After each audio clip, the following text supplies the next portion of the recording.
వాళ్ళిద్దరు కూడా ప్రచారంలో అప్పుడు కాంగ్రెస్ పార్టీని గెలిపిస్తే 6,000 ఇంద్రమ్మ ఇళ్లను నిర్మాణం చేసిస్తాము అని వారు చెప్పడం జరిగింది.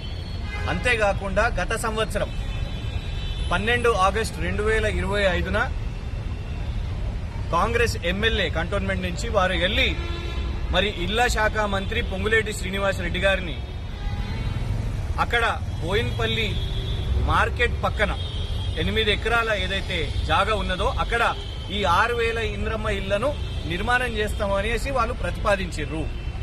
కానీ దారుణం ఏంటంటే కరెక్ట్ గా 10 నెలల్లోనే ఇవాళ ఆ ప్రభుత్వ భూమిని ప్రైవేట్ వ్యక్తులు మొత్తం కూడా అక్కడ కబ్జా చేసుకుని దాని చుట్టూ ప్రహారీ నీలిరంగు షీట్లను అక్కడ నిర్మాణం చేసుకుంటుంటే మరి ప్రభుత్వం ఎందుకు గప్చుపున్నది, ఎందుకు మా ఎమ్మెల్యే గారు గప్చుపున్నారు అని నిన్న ముఖ్యమంత్రి గారికి లేఖ రాస్తూనే ఇవాళ గౌరవ హైదరాబాద్ కలెక్టర్ గారికి కూడా ఇవాళ మేము మరి రిప్రజెంటేషన్ ఇచ్చి కలెక్టర్ గారిని ఒకటే కోరినాం. ప్రభుత్వ భూమి 6,000 ఇంద్రమ్మ ఇల్లు కంటోన్మెంట్ అక్కడ ఉన్న పేద ప్రజలకు వాళ్లకు మీరు నిర్మాణం చేయడానికి ఆ భూమి కోసం దయచేసి మీరు కుట్లాడాల్సిన అవసరం ఉన్నది, మీరు ఛాలెంజ్ చేయాల్సిన అవసరం ఉన్నది.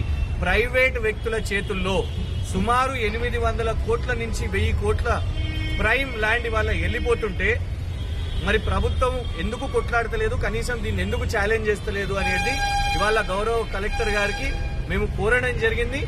గౌరవ కలెక్టర్ గారు కూడా సానుకూలంగా వారు కూడా మరి మేము పెట్టిన రిప్రజెంటేషన్ ని తీసుకోవడం జరిగింది. 75 నుంచి 1975 నుంచి ఆంధ్రప్రదేశ్ ల్యాండ్ గ్రాబింగ్ యాక్ట్ లో భాగంగా అక్కడ ఎవ్వరు ప్రైవేట్ వ్యక్తులు ప్రయత్నం చేసినా 75లో 76లో 88లో వాళ్లకు నోటీసులు ఇవ్వడం జరిగింది. అక్కడ షెడ్లు వేసుకుంటే తీసేయడం జరిగింది. 2007లో కూడా గతంలో మహాలక్ష్మి మోటార్స్ అని అక్కడ షోరూం పెట్టుకోవాలని ప్రయత్నం చేసి షెడ్లు వేస్తే దాని మీద కూడా ప్రభుత్వం అప్పుడు కోర్టు కేసులు వేసి వాళ్లకు నోటీసులు ఇచ్చి అక్కడికి వెళ్లి తీసేయడం జరిగింది.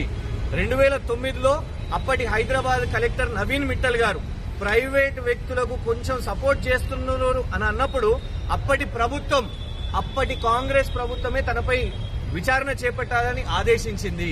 మరి ఇవాళ కాంగ్రెస్ ప్రభుత్వానికి ఏమైంది? ఆనాడు కాంగ్రెస్ ప్రభుత్వమే 2013లో సీసీఎల్ఏ హర్ప్రీత్ సింగ్ గారు కనీసం బౌండరీలు లేవు, ఈ సర్వే నంబర్స్ డిస్ప్యూట్స్ ఉన్నాయి అని కంటోన్మెంట్ బోర్డు కూడా ఎలాంటి అనుమతులు ఇవ్వద్దు అని చెప్పినప్పుడు ఇవాళ కూడా ఎంఆర్ఓ గారి దగ్గర మేము ఎంఆర్ఓ గారిని కూడా అడుగుతున్నాం. అక్కడ ఎంఆర్ఓ గారిని దీని మీద నిజానిజాలు బయట పెట్టాల్సిన అవసరం ఉన్నది. ప్రభుత్వం ఈ భూమి కోసం కొట్లాడాలి, 6,000 ఇంద్రమ్మ ఇళ్ల కోసం కొట్లాడాలి. ఇలాగే గప్చుపుంటే ప్రభుత్వం మరి ప్రభుత్వానికి చెందిన పెద్దలు దీని వెనుక ఉన్నారు అని డెఫినెట్ గా అనుమానం వస్తుంది. ఇవాళ నియోజకవర్గం మొత్తం కూడా ఎమ్మెల్యే శ్రీ గణేష్ 5 కోట్ల ముడుపులు ముట్టినాయి. అందుకే సంవత్సరం ముందు 6,000 ఇంద్రమ్మ ఇళ్లని మంత్రి దగ్గరకు పోయినాయనే ఇవాళ ఒక్క మాట కూడా మాట్లాడతలేడు. అక్కడ డైరెక్ట్ గా 100 మంది గుండాలు అక్కడ నిలబడి స్థానికుల మీద దాడులు చేసిన విజువల్స్ కూడా ఇవాళ మీడియాకు వచ్చినాయి.